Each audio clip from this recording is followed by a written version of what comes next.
Guys, today we're going to be talking about a melted balayage look. So in the back, it's separated into two sections at a diagonal.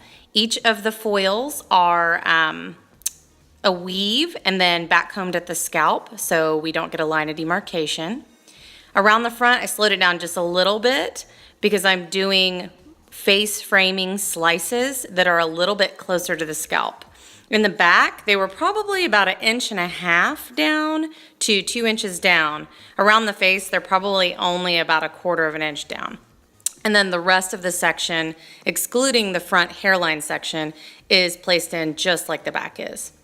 So now I'm going in, painting in deep V's with the Blonde Life lightener by Joico. I'm using a little bit of a stronger developer and a thicker mixture to make it kind of like a paste so it doesn't move around or wiggle. And I'm gonna let that process for probably, I think about 30 or 35 minutes I did. But just deep V's painted in balayage style in between each section. If it's really small like these guys at the top, then they could just be little single paints. But I make sure that I paint everything in between because she definitely wanted to have a very noticeable balayage and a lot blonder result.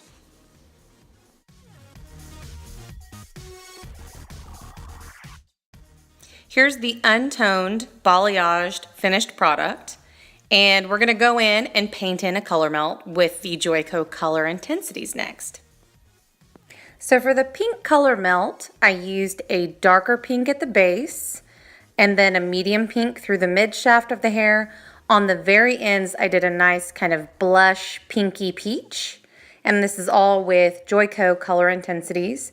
I used hot pink, pink, soft pink, and peach. The peach is mixed with a soft pink through the ends to make the pastel tips. And here's the finished result, a wonderful color melted pink that I think is still pretty wearable for most clients. Don't forget to like, subscribe, and share if you want to continue to see more of these hair tutorials on color, styling, bridal, really anything. And leave a comment below and let me know what you maybe like to see in the future. Thanks for watching my channel. Bye guys.